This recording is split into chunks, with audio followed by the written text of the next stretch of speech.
Muito bem, pessoal, chegamos na nossa última parte da nossa revisão, que a gente vai falar um pouquinho sobre os padrões de atribuição de responsabilidade, os padrões GRASP. Bom, o que vem a ser os padrões GRASP de atribuição de responsabilidade? Primeira coisa que a gente tem que lembrar, bom, o que significa o padrão GRASP? GRASP significa que é um padrão de software genérico de atribuição de responsabilidades. Bom, quando a gente fala de responsabilidade, a gente está falando basicamente das classes, dos seus métodos, daquilo que ele é capaz de realizar e das suas associações, que é aquilo que aquela classe não realiza, mas ela está associada a uma classe que realiza. Então ela precisa pedir uma informação e receber uma resposta, e também, naturalmente, consequentemente, dos atributos que uma classe possui. Ok? Então, a gente tem os principais padrões GRASP, que são Expert, Creator, alta coesão, baixo acoplamento e o padrão Controller. Já adiantando, o padrão Controller tem a ver com aquilo que a gente viu lá em modelo padrão MVC, que é justamente a classe controle. Esse padrão, e aí deixa eu já antecipar uma coisa para vocês, relembrar uma coisa para vocês, que é o seguinte: quando a gente fala de padrão de responsabilidade, não é uma etapa, não é uma atividade que a gente tem que fazer, tá? A atividade que a gente tem que fazer é diagrama de classe, diagrama de sequência, tá? Para identificar a relação que há entre as classes, a gente identifica nas classes quais são as classes, né, no diagrama de classe, qual a relação que há entre elas, qual a associação que há entre elas, as mensagens, então lá no diagrama de sequência, as mensagens que elas trocam entre si. E aí, sabendo quais as mensagens que elas trocam para realizar um determinado caso de uso, a gente então faz o refinamento das classes. Bom, então o nosso trabalho, o foco do nosso trabalho ainda é identificar essas classes e fazer o refinamento nesse diagrama de classes. Tá? Então os padrões GRASP, eles vão nos auxiliar na realização dessa tarefa de refinamento do diagrama de classe. Então, sempre o foco nosso tem que ser esse: identificar padrões de trabalho para a gente poder fazer a atribuição de responsabilidade das classes. Lembrando que eu falei lá no início, quando eu falei sobre padrão MVC, o que é um padrão? Isso é importante a gente saber. Desculpa. O padrão é aquilo que é comum, então eu tenho um problema que é comum a diversas pessoas, a diversas equipes de trabalho, diversos projetos que estão sendo desenvolvidos. E eu então tenho uma solução que é padrão, uma solução que é genérica, que vai permitir resolver esse problema. Então, quando a gente fala dos padrões GRASP, a gente está falando de um padrão de solução para um problema que é recorrente, um problema que é comum. Ok? Bom, então, primeiro deles, padrão Expert. O que é o padrão Expert? Vamos lá? O padrão Expert é o mais simples de todos e, na verdade, isso aqui é bom a gente lembrar, ó. É o mais desobedecido de todos, um dos mais desobedecidos. O que a gente tem que estar em mente com relação ao padrão Expert? Quando eu estiver construindo um diagrama de colaboração e um diagrama de classe, o diagrama de colaboração, então, é o diagrama de sequência, a palavra expert quer dizer especialista, e esse padrão ele vai responder a seguinte questão: dado um determinado comportamento, a que classe deve ser atribuído esse comportamento? Então, basicamente é essa resposta que esse padrão procura dar. Como que ele vai dar essa resposta para a gente? Ele vai nos apresentar uma forma de raciocínio para a gente identificar essa resposta. Bom, a resposta aparentemente é bem simples, né? Quem tem a informação necessária para realizar aquele comportamento. Bom, então vamos lá. Eu tenho, por exemplo, que fazer uma consulta ao nome de um aluno. A quem cabe essa responsabilidade de fazer a consulta ao nome do aluno? Bom, se a classe que tem o nome do aluno é a classe aluno, cabe então a responsabilidade de fazer a consulta ao nome do aluno, naturalmente a classe aluno. Então a resposta para essa pergunta vai levar a uma alocação inteligente dos comportamentos, o que por sua vez resulta num sistema mais robusto e fácil de entender, expandir e reutilizar. Olha aqui a palavra reuso, voltando aqui para a nossa pauta, para a nossa conversa. Então, quando eu faço essa atribuição dentro de um padrão expert, eu estou levando em consideração também o seguinte, que eu estou fazendo um sistema de qualidade e esse sistema depois ele vai poder ser estendido, ele vai poder crescer, ele vai poder ser reutilizado e ele vai poder ser adaptado de uma melhor forma, com mais qualidade, com mais facilidade. E também ele vai ser entendido com maior facilidade. Ok? Bom, continuando aqui, um exemplo que a gente tem do padrão expert. Lembra desse exemplo aqui? A gente falou bastante sobre ele. Então, eu tenho um diagrama de classes que eu tenho uma classe pedido, uma classe pedido que contém linhas de pedido, e essas linhas de pedido elas são descritas por um catálogo de produtos. Tá? Então, vamos trabalhar em cima desse modelo aqui. Bom, o que nós temos aqui? Eu tenho dentro desse modelo, eu preciso saber qual é o valor total. Opa! Qual é o valor total desse meu pedido? Então, eu comprei vários itens e agora eu tenho que saber. Comprei vários itens, eu tenho que saber cada item, qual a quantidade que foi comprada, qual é o preço de cada item e aí, por fim, conseguir calcular o preço total. Então, quando a gente fala assim, eu quero saber o valor total do pedido, a qual classe cabe essa operação? A classe pedido, porque é uma informação que eu preciso passar a respeito do pedido. Então, cabe a ela essa responsabilidade. Mas, peraí, como é que eu vou saber qual é o valor total do meu pedido? O valor total do meu pedido é o somatório, né, a soma dos subtotais das linhas do meu pedido. Não é isso? Então, traduzindo, eu comprei 2 lápis, cada lápis custa R$1 e 3 borrachas, cada borracha custa 50 centavos.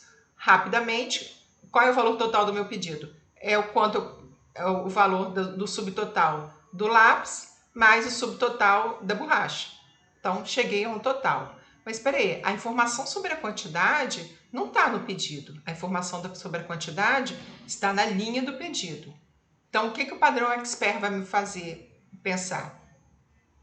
Então, pedido não tem a informação sobre a quantidade, mas ela está associada, essa classe está associada à classe linha de pedido. Correto? Então, ele vai pegar essa informação, vai perguntar essa informação à classe linha de pedido e vai receber a resposta. Opa, mas espera aí, não é só a quantidade, eu preciso saber do preço também. E linha de pedido não tem o preço.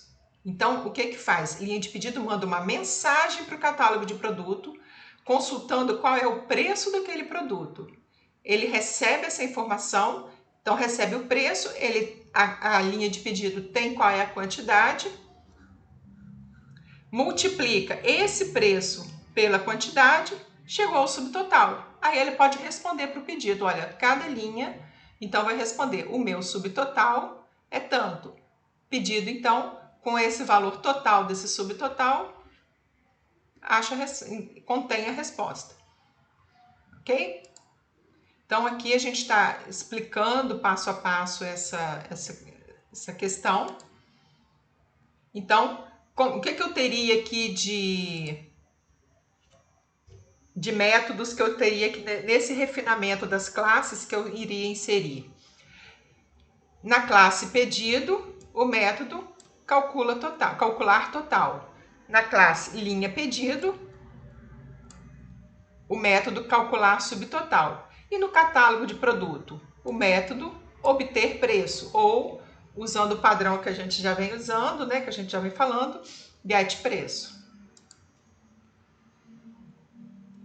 Então, o diagrama de colaboração ficaria assim, né? Vamos pensar no diagrama de sequência, que inclusive é a atividade que eu passei para vocês.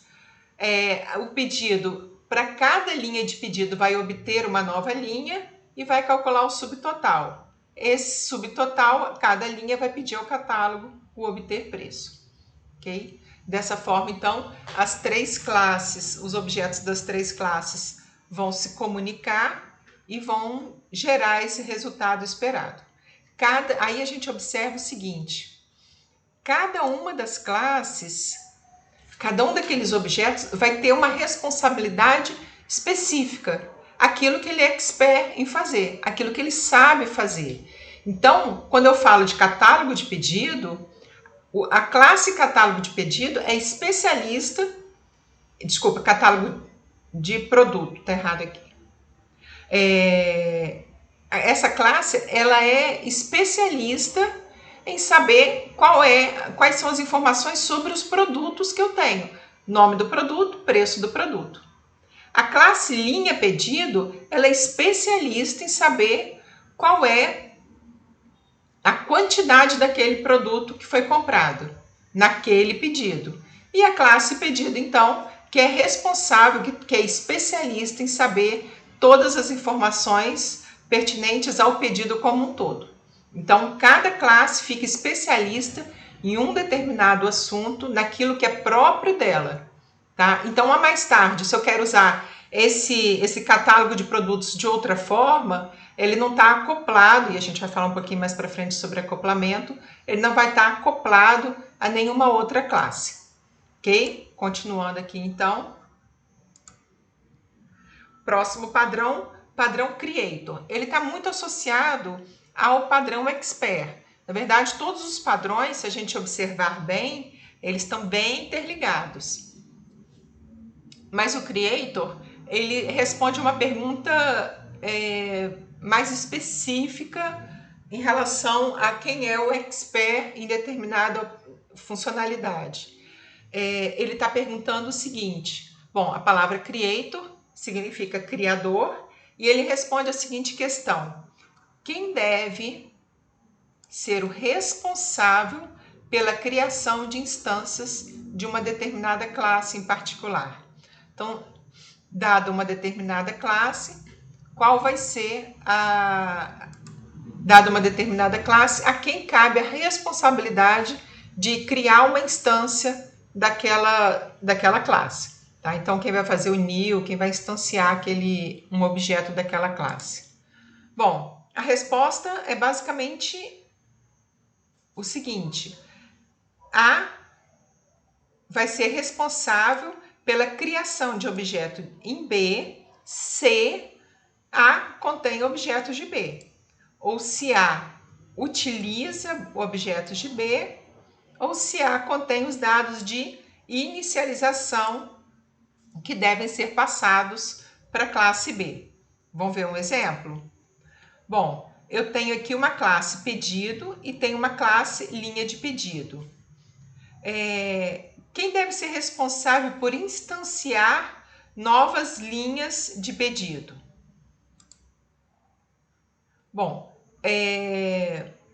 pedido contém... Vamos voltar aqui no diagrama. Opa, tá dando uma falhinha aqui. Olha só, isso aqui representa que pedido é composto, estão lembrados? Por linhas de pedido. Então, se pedido é composto por linha de pedido, pedido contém objetos de linha de pedido. Logo, quem vai ser responsável por instanciar um objeto de linha de pedido vai ser um pedido. Então, onde eu vou colocar lá new linha pedido, vai ser lá na classe pedido, que vai fazer essa operação. Próximo padrão é o padrão de alta coesão. Bom, o que vem a ser esse padrão de alta coesão?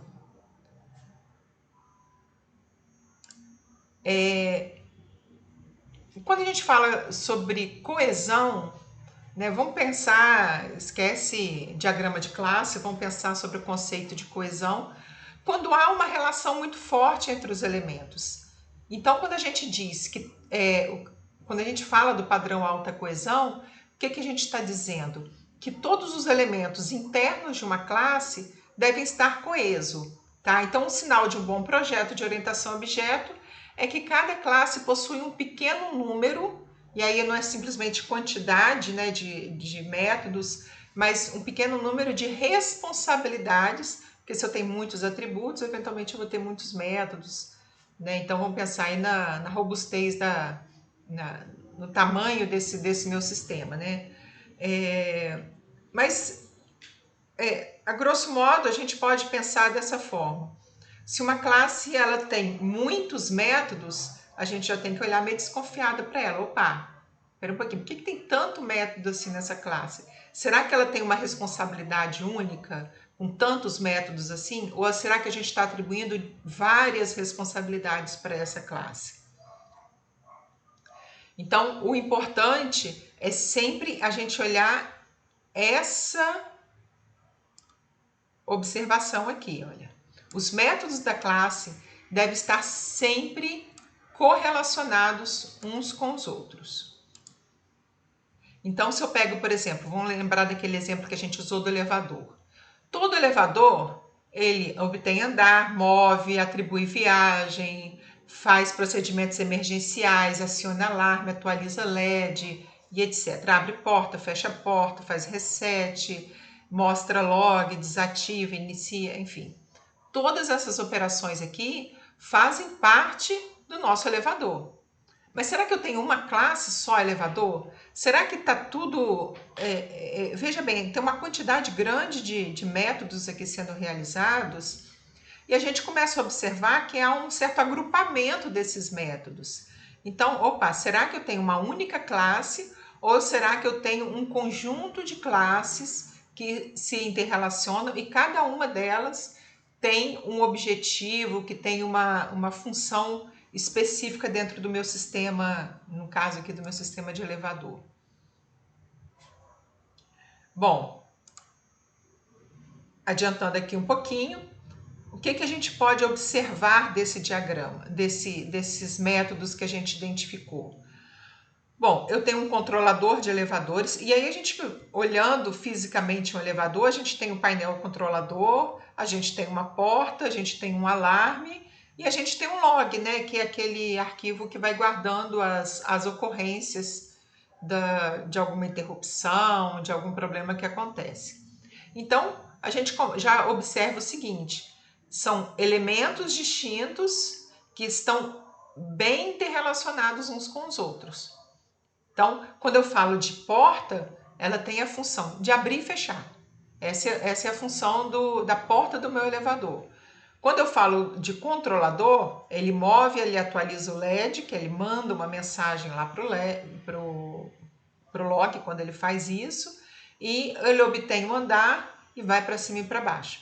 Então, eventualmente, o alarme pode ser acessado por esse controlador e esse alarme vai ser ligado. Ok? Então, se a gente pensa nesse modelo dessa forma, por que agora eu tenho uma alta coesão e por que esse modelo é melhor do que o modelo anterior, que era uma classe única com vários elementos? Porque eu posso, por exemplo, eu posso implementar esse elevador num restaurante que é normalmente um elevador que nem tem porta, né? Só o elevador mesmo, a máquina que sobe e desce. Esse modelo de log pode ser implementado para qualquer tipo de equipamento. Eu posso reusar essa classe log aí para qualquer tipo de equipamento. Também a classe alarme e também a classe porta. Posso usar não só para elevadores, mas para outros tipos de equipamento. Então, aí a gente pode ter vários modelos diferentes de porta, a gente pode ter vários modelos diferentes de controladores. Então, dessa forma, torna o nosso modelo muito mais flexível, muito mais fácil de trabalhar, muito mais fácil de reutilizar, de dar manutenção, de fazer esse sistema depois ampliar. Outro padrão que a gente tem também bastante usado e bastante importante para a gente entender é o baixo acoplamento, tá? E isso normalmente a gente deixa passar isso. O que é o baixo acoplamento? Baixo acoplamento, o acoplamento diz respeito, quando a gente fala de coesão, a gente está falando de algo que é interno daquela classe. Então, todos os elementos que compõem aquela classe estão interligados. Então, há uma coesão entre os elementos daquela classe. Quando a gente fala de acoplamento, a gente tem uma visão mais externa. A minha classe, ela está muito acoplada a outra classe. Então, como é que eu sei isso? Como é que eu posso investigar isso? Como é que eu posso detectar isso no meu modelo de classes? Bom, vamos a algumas considerações aqui. O acoplamento é uma medida que identifica o quão dependente uma classe é da outra, né? Conforme eu falei. Então, há uma relação de dependência no sentido negativo. Então, quanto mais baixo o acoplamento entre as classes, melhor será o projeto. O autoacoplamento leva a um projeto de difícil manutenção e modificação.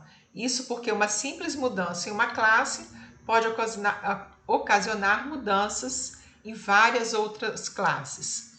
Tá? Toda vez que eu tenho uma classe que ela está relacionada com outra classe, se eu preciso fazer uma mudança, eu tenho uma classe A, uma classe B. Toda vez que eu preciso fazer uma mudança na classe A, como a classe B está relacionada, está acoplada àquela classe A, essa mudança vai impactar ou pode impactar nessa classe B.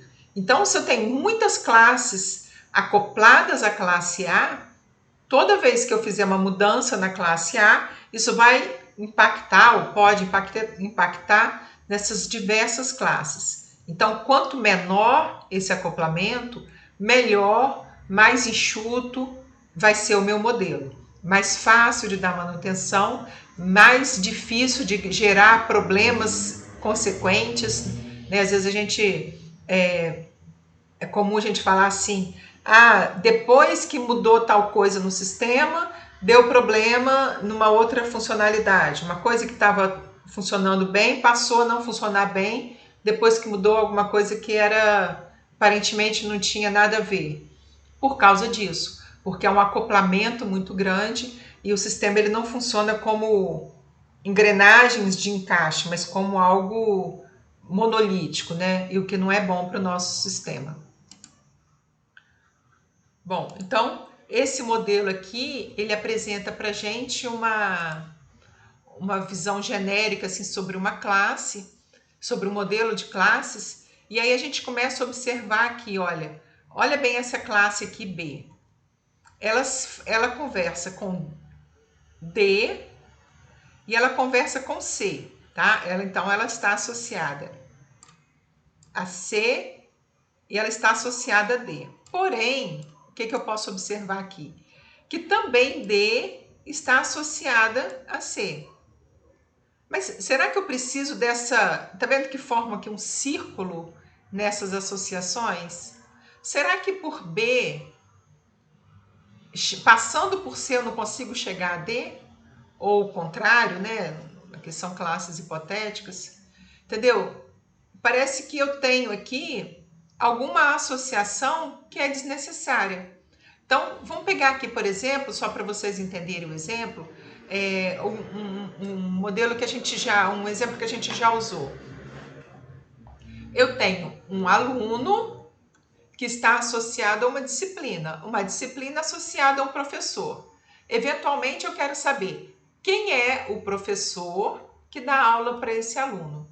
Será que eu preciso associar o aluno ao professor? Ou eu associando o aluno à disciplina e a disciplina ao professor, eu consigo essa informação. Perceberam pelo exemplo?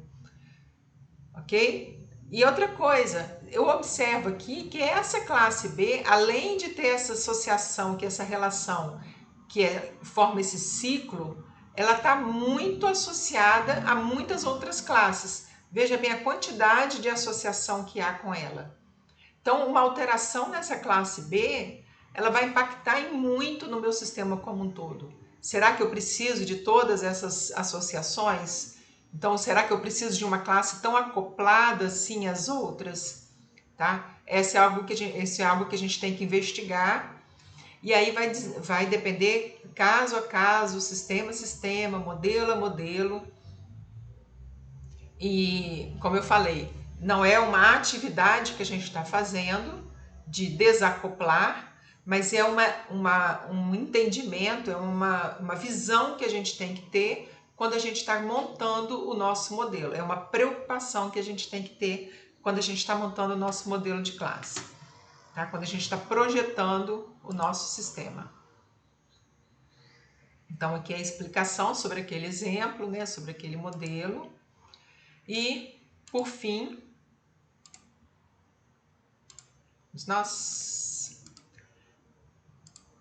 a gente pode passar aqui falando ainda sobre o acoplamento. Por fim, a gente tem o padrão controller, que, como eu falei, a gente já conversou bastante sobre ele lá no modelo MVC, mas aqui ele está sendo visto como um padrão independente, né, como um padrão específico, que nos apresenta a necessidade e a importância da gente ter essa camada intermediária de controle. Qual é a função, qual é a importância dessa camada intermediária? Ele vai permitir que haja uma independência entre as camadas do meu sistema. Então, se eu tenho uma camada do sistema que faz a interface, eu tenho uma outra camada do sistema que vai fazer a parte de regras de negócio, a camada controle, que é no padrão controller, né, vai ter a responsabilidade, então, de intermediar a comunicação dentro dessas duas camadas aí do meu sistema, dentro dessas duas classes aí do meu sistema. Ok, pessoal? Bom,